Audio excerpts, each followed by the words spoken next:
ரிஷபம். காதல் கிரகம் சுக்கிரனை ஆசீர்வாதமாக கொண்ட ரிஷபராசிக்காரர்களே, நீங்கள் அழகான தோற்றத்தை கொண்டவர்கள், அமைதியானவர்கள், ஆடை அணிகலன்கள் அணிவதில் அதிகம் பிரியம் உள்ளவர்கள். இவர்களின் நட்பு வட்டம் பெரிதாக இருக்கும். இவர்கள் வாழ்க்கை ஏற்றம் இறக்கமாகவே இருக்கும். எடுக்கும் முயற்சியில் பின்வாங்க மாட்டார்கள். அதேபோல தீராத கடன் பிரச்சனை கூட குறுகிய நேரத்தில் தீர இதை மட்டும் செய்யுங்கள் போதும். ஆம், ஒரு மனிதனின் முக்கியமான செல்வம் என்னவென்று தெரியுமா?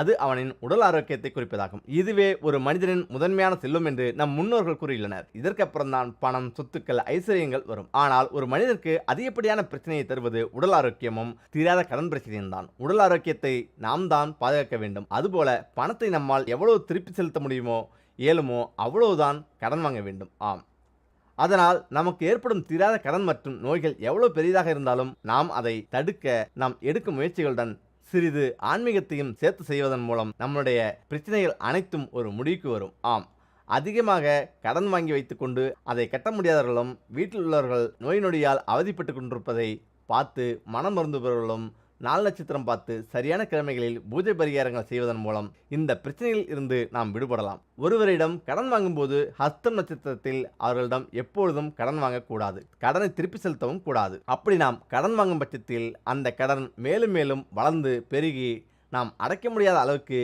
மிகப்பெரிய கடன் சுமையாக மாறிவிடும். ஆகையால் ஹஸ்த நட்சத்திரத்தில் கடன் வாங்குவதை தவிர்க்க வேண்டும் என ஜோதிட சாஸ்திரங்கள் கூறுகின்றன. அதேபோல உங்களுக்கு இருக்கும் கடன் சிறியதாக இருந்தாலும் சரி, பெரிய அளவிலான கடனாக இருந்தாலும் சரி, கடனை திருப்பி அடைப்பதற்கு செவ்வாய்க்கிழமை உகந்த நாளாக இருக்கும். செவ்வாய்க்கிழமை தினத்தன்று செவ்வாய் உரையில் நீங்கள் வாங்கிய கடனை திரும்ப செலுத்தும் பொழுது கடன் தொல்லையில் இருந்து விடுபடலாம். அதுபோல செவ்வாய்க்கிழமையில் செவ்வாய் உரையில் தீராத நோய் உள்ளவர்கள் வைத்தியம் பார்த்தால் கூட நோய்கள் தீர்ந்துவிடும் என சாஸ்திரங்கள் கூறுகின்றன. அதுபோல குடும்பத்தார்கள் சொத்து தகராறுகள் போன்றவற்றின் மூலமாக வருடக்கணக்கில் நிலுவையில் உள்ள வழக்குகள் கூட இவ்வாறு நாம் செய்வதன் மூலம் ஒரு முடிவுக்கு வரும். அதனால் தாராளமாக இதை செய்து பாருங்கள். அதேபோல உங்கள் கஷ்டம் துன்பங்கள் மொத்தமாக தீர வேண்டுமா? இந்த ஒரு விளக்கு மட்டும் போதும் வீட்டில். ஆம், கஷ்டம் என்பது எல்லோருடைய வாழ்விலும் இருக்கும். மனிதர்களாக பிறக்கும் ஒவ்வொருவருக்கும் கஷ்டங்கள் இருக்கத்தான் செய்யும். ஒருவரிடம் பணம் இருந்துவிட்டால் மட்டும் அவர் கஷ்டம் இல்லாமல் நிம்மதியாய் வாழ்ந்து விடுவார் என்று சொல்ல முடியாது. ஏதாவது ஒரு வகையில் அவர்களுக்கும் கஷ்டம் இருக்கும். அப்படி நமக்கு வரும் கஷ்டங்கள் எந்த வடிவில் வேண்டுமானாலும் வரலாம். குடும்பங்களுக்குள் கஷ்டம் இருக்கும், கணவன் மனைவி உறவுகளுக்குள் கஷ்டம் இருக்கும், பண கஷ்டமாக இருக்கலாம், உடல் நல குறைவு கஷ்டங்களாக இருக்கலாம். இப்படி இருக்கும் அனைத்து விதமான கஷ்டங்களையும் தீர்க்கும் ஒரு பரிகாரத்தை பற்றி பார்க்கலாம். இப்படி நமக்கு இருக்கக்கூடிய அனைத்து கஷ்டங்களையும் போக்குவதற்கு தீப வழிபாடு ஒன்றுதான் சிறந்ததாக இருக்கும். அதனால் கணவன் மனைவிக்குள் எப்போதும் சண்டை சச்சரவுகளாக இருக்கிறதா? எளியும் பூனையமாக அடித்துக்கொண்டு சந்தோஷமாக வாழவில்லையா? அவர்கள் செய்ய வேண்டிய எளிய பரிகாரம் இதுதான். 5 மண்ணால் செய்யப்பட்ட அகல விளக்கை எடுத்துக்கொண்டு அதில் நல்லெண்ணெய் ஊற்றி தாமரைத்தண்டு திரி போட்டு மாலை 6 மணி அளவில் அவர்களின் படுக்கை அறையில் ஏற்றி விடுங்கள். இந்த தீபம் 2 மணி நேரம் எரிய வேண்டும். அதன் பின் தான் நீங்களே குளிர வைக்க வேண்டும். குளிர வைத்து விட்டு தான் தூங்க வேண்டும். இல்லை என்றால் வீட்டில் அசம்பாவிதம் நடக்காமல் பார்த்துக் கொள்ளுங்கள். அதேபோல எப்படி நாம் இந்த தீபத்தை படுக்கை அறையில் ஏற்றுவது குறித்து ஒரு சிலருக்கு சந்தேகம் வரலாம். ஆனால் நீங்கள் தாராளமாக இந்த தீபத்தை படுக்கை அறையில் ஏற்றி வைக்கலாம். நாம் படுக்கை அறையில் நாம் கண்களுக்கு புலப்படாத வகையில் இருக்கும் எதிர்மறை ஆற்றல்களை இந்த தீபம் அழித்துவிடும். ஆகையால் உங்கள் படுக்கை அறையில் இந்த தீபத்தை ஏற்றும் பொழுது பஞ்சபூதங்களையும் மனதார நினைத்து வேண்டிக் கொண்டு தொடர்ந்து 48 நாட்கள் படுக்கை அறையில் இந்த தீபம் ஏற்றினால் கணவன் மனைவி இருவருக்கும் இடையில் ஒரு ஒற்றுமை ஏற்படும், அந்யோன்யம் கூடும். அதேபோல அன்னபூரணி. மேலும் நம் வீட்டில் இருப்பவர்களுக்கு உடல்நல கோளாறு ஏற்பட்டு அவதிப்படுகிறார்கள் என்றால், வீட்டில் சமைத்த சாப்பாட்டை வீட்டில் உள்ளவர்கள் விருப்பமில்லாமல் சாப்பிடுகிறார்கள், இதுபோன்ற பிரச்சனைகள் வந்தால் என்ன செய்ய வேண்டும் தெரியுமா? ஒரு மண்ணால் செய்யப்பட்ட அகல் விளக்கை எடுத்துக்கொண்டு அன்னபூரணி தாயாரை மனதார நினைத்து சமையலறையில் பெண்கள் இந்த விளக்கை ஏற்றி 48 நாட்கள் தொடர்ந்து இந்த பரிகாரத்தை செய்து வந்தால் உங்கள் வீட்டில் ஒருபோதும் உணவுக்கு தட்டுப்பாடு இருக்காது. வீட்டில் இருப்பவர்களும் ஆரோக்கியமாக இருப்பார்கள்.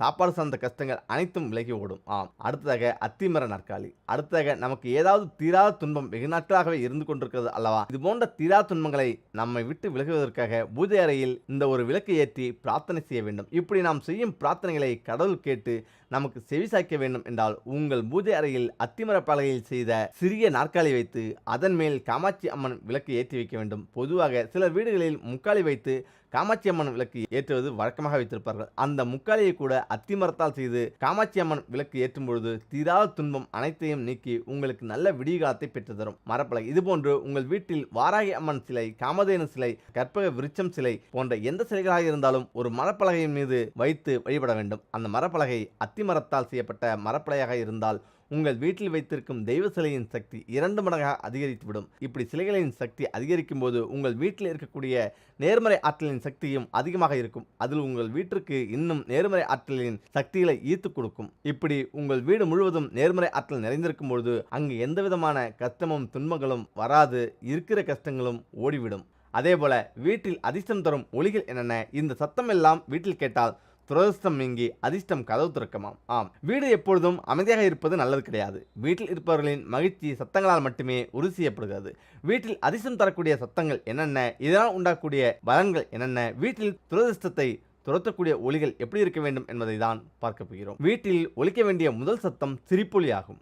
மகிழ்ச்சியான இல்லங்களில் லட்சுமி குடியிருப்பதாக சாத்திரங்கள் கூறுகின்றன. அழுகை சத்தம் இல்லாமல் சிரிப்பு சத்தம் கேட்கும் இல்லங்களில் மகாலட்சுமி மகிழ்ச்சியுடன் குடியிருப்பாள். இதனால் தான் அழுகை இருக்கும் இல்லங்களில் தனவரவு தடைபடுகிறது. கணவனால் மனைவி அழுவதும் பெற்றோர்களால் பிள்ளைகள் அழுவதும் கூடாது.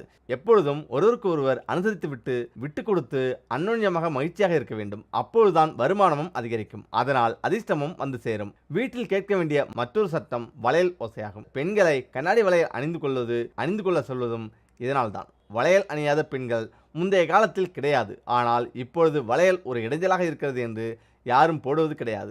மெட்டல் வளையல்களை காட்டிலும் கண்ணாடி வளையல்கள் இருக்கும் உருவாக்கக்கூடிய சத்தம் குடும்பத்திற்கு அதிர்ஷ்டத்தை ஏற்படுத்துமாம். எப்பொழுதும் வளையலோசை குடும்பத்தில் கேட்டுக்கொண்டே இருக்குமாறு பார்த்துக்கொள்ளுங்கள். அதிர்ஷ்டம் உங்களை தேடி வரும். அதேபோல மரக்கலங்களில் இருந்து இசைக்கப்படும் இசை, ஒலிக்கப்படும் ஒலி போன்றவற்றையும் குடும்பத்திற்கு அதிர்ஷ்டத்தை கொடுக்குமாம். வீடுகளில் மரத்தினால் ஆன இசை ஒலிகளை எழுப்பக்கூடிய அலங்காரங்களை செய்யலாம். மரத்தினால் ஆன இசைக்கருவிகளையும் வாங்கி அழகிற்கு வைக்கலாம். இப்படி அமைக்கப்படும் இல்லங்களில் குபேரவாசம் இருக்கும். இவர்களுக்கு தங்கு தடை இல்லாத வருமானம் இருக்கும்.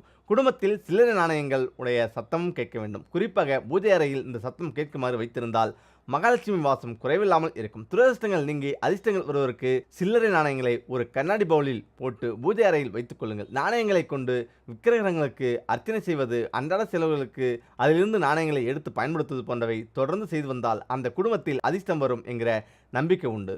குடும்பத்தில் மழலை செல்வத்தின் சத்தம் கேட்டால் குறைவில்லாத அதிர்ஷ்டம் வரும் என்பது எல்லோரும் அறிந்தது. பிள்ளை பேறு உண்டாவது என்பதே இந்த மிகப்பெரிய விஷயமாக மாறிவிட்டது. குழந்தை செல்வம் கிடைக்காதா என்று மருத்துவமனைகளையும் ஆலயப்படிகளையும் அதிகம் ஏறுவோர் உண்டு. இந்த மழலை செல்வத்தின் ஓசை கேட்டுக்கொண்டே இருக்கும் இல்லங்களில் துரதிர்ஷ்டங்கள் ஓடிவிடும். சகல சௌபாக்கியங்களும் உண்டாக எப்பொழுதும் மழலை செல்வத்தின் ஓசையை கேட்க வேண்டும். குழந்தைகளை அழ வைக்காமல் அவர்களை சிரிக்க வைத்து அந்த ஓசையை வீடு முழுக்க நிரப்ப வேண்டும். இதனாலும் அதிர்ஷ்டம் உங்களை தேடி வரும். அதே நேரம் இந்த 3 மாற்றங்களை கண்டிப்பாக செய்யுங்கள். வாஸ்து சாஸ்திரத்தின்படி வீட்டின் திசை மற்றும் அதன் வடிவமைப்பில் சில விஷயங்களில் சிறப்பு கவனம் செலுத்த வேண்டும். வாஸ்து நிபுணர்களின் கூற்றுப்படி வீடு கட்டும் போது வாஸ்து விதிகளை புறக்கணித்தால் எதிர்மறை ஆற்றல் வீட்டில் தங்குவதற்கு அதிக வாய்ப்புகள் உள்ளதாம். அத்தகைய சூழ்நிலைகளை நீங்கள் எதிர்கொண்டிருந்தால் வீட்டில் உள்ள வாஸ்து தோஷங்களை நீக்கி எதிர்மறை ஆற்றலை புகுத்துவதற்கு வீட்டில் சில மாற்றங்களை செய்ய வேண்டும். வாஸ்து சாஸ்திரத்தின்படி வீட்டின் வழிபாட்டிற்கு மிகவும் பொருத்தமான திசை வடகிழக்கு, கிழக்கு, வடக்கு மூலை. வீட்டின் கோயில் எப்போதும் கிழக்கு வடக்கு அல்லது கிழக்கு வடக்கு கோணத்தில் இருக்க வேண்டும். மேலும் கோயில் சற்று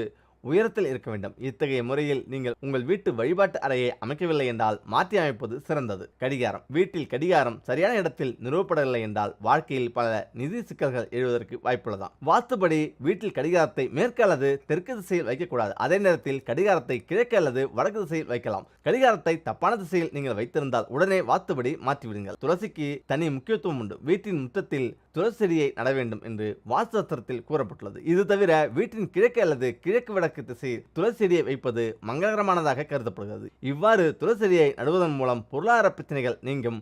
வீட்டில் மகிழ்ச்சி நீங்காமல் பெருகும். அதேபோல அதிர்ஷ்டம் நம்மை விட்டு போகாமல் இருக்க என்ன செய்ய வேண்டும்? நாம் வீட்டில் பயன்படுத்தும் பூஜை பொருட்களை வெளியாட்கள் வந்து இரவலாக கேட்கும்போது தயவு செய்து அதை புண்ணிய காரியம் என்று நினைத்து தானமாக கொடுத்து விடாதீர்கள். சில பேர் வீட்டில் பெரிய பெரிய விசேஷங்களுக்கு பயன்படுத்தும் பெரிய அளவிலான குத்து விளக்குகள் இருக்காது. நம்முடைய வீட்டில் நாம் ஏற்றி பயன்படுத்தி இருக்கும் குத்து விளக்கு இருக்கும். பண்டிகை விசேஷ நாட்களில் விசேஷத்திற்கு பயன்படுத்திக் கொள்ள குத்து விளக்கு தேவைப்படும். அதை நம் வீட்டில் வந்து இரவலாக கேட்கலாம். அப்படி கூட நம் வீட்டில் ஏற்றிய குத்து விளக்கை அடுத்தவர்களுக்கு இரவலாக கொடுக்கக்கூடாது என்று சொல்லப்பட்டுள்ளது. அதாவது நலுங்கு வைப்பதற்கு, ஹோமம் வளர்ப்பது, வீட்டில் பெரிய பூஜைகள் வைப்பது, இப்படிப்பட்ட பெரிய விசேஷங்களை நடத்தும் போது குத்து விளக்குக்கு முதல் இடம் உண்டு. நம் வீட்டில் ஏற்றி வழிபாடு செய்த குத்து விளக்கை அடுத்தவர்களுக்கு நாம் இரவலாக கொடுக்கும்போது நம் வீட்டில் இருக்கும் ஐஸ்வர்யம், லட்சுமி, கட்டாயம், அதிர்ஷ்டமும் அவர்களது வீட்டுக்கு செல்வதற்கு வாய்ப்புள்ளது. முடிந்தவரை குத்து விளக்கு, பஞ்சபாத்திரம், கலசம் என்று சொல்வார்கள். அதாவது வீட்டில் விசேஷ பூஜைகள் வைக்கும்போது, ஹோமங்கள் நடக்கும்போது நூல் சுற்றி கலசம் நிறுத்துவார்கள் அல்லவா? செம்பு, பித்தளை சொம்பு, இப்படிப்பட்ட நம் வீட்டில் பூஜைக்கு பயன்படுத்திய பொருட்களை எல்லாம்